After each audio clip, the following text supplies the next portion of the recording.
Hello and welcome. My name is Biagio Mazza, Pastoral Associate at St. Sabina Parish in Belton, Missouri, and I'm here to welcome you to another Do You Know series question. As we continue our reflections on our lived faith experiences, today's Do You Know question is, do you know the backdrop to John's narrative of the man born blind? In John's Gospel, as we've spoken before, in John's Gospel, there are many layers of meanings to the words that John uses. They carry multiple meanings.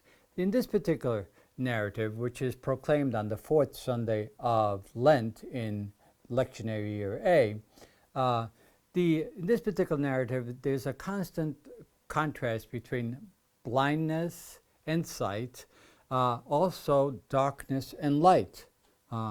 And so Jesus the story moves in within those two categories, and we'll talk a little bit more about how that works out. The story unfolds. First and foremost, one of the very clear things that Jesus does, he does away with this association between sin and suffering, which was a very common theological point in the Hebrew Scriptures in the Old Testament. That somehow or other suffering was a result of one's sinful life or what one had done, and so the way one behaved. Jesus does away with that. He actually, in some ways, very briefly summarizes the entire book of Job. He says, there's no reason to focus on the why, but rather let's focus on how, given this particular reality or this particular impairment, how we can walk through it, and how, especially as people who rely on God's goodness, God's justice, God's love, and so on.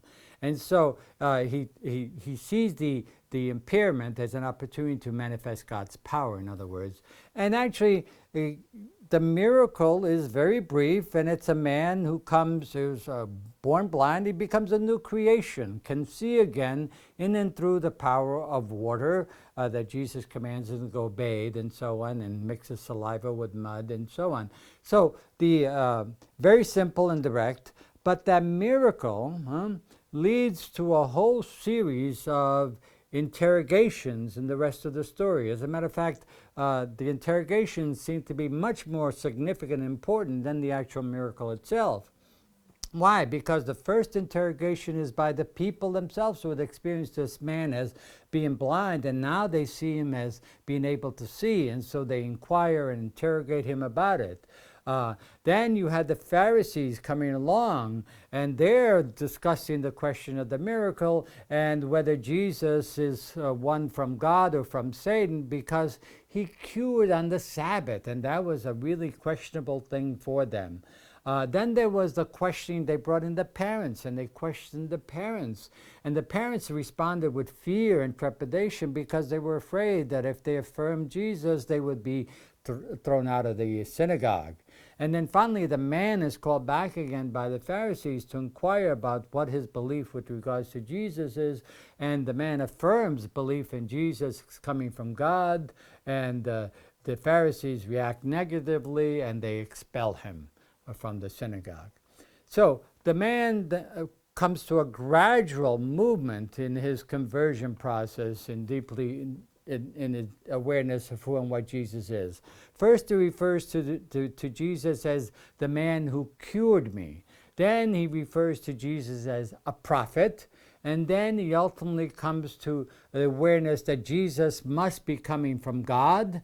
And then finally, in the last encounter with Jesus, Jesus reveals that he is the one, the I am, and the man just goes down on his knees and honors and worships him as divine.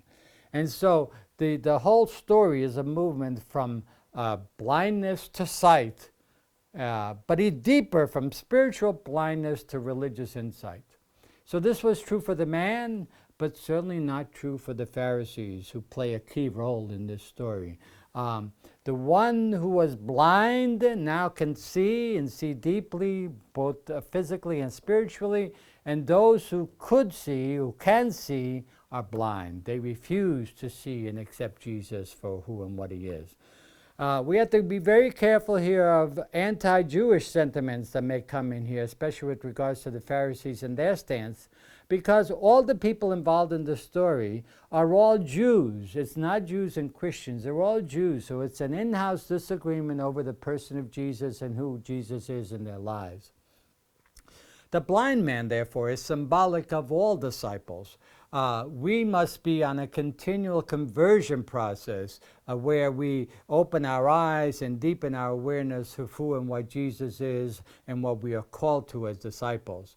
So this continual process of conversion never ends. It's a continual process that we go into year in, year out. Blindness, by the way, is not just not seeing, but the inability to see everything, like, for example, the whole truth, or the inability to see the nuances when we move outside of our comfort zone and try to comprehend the entire reality.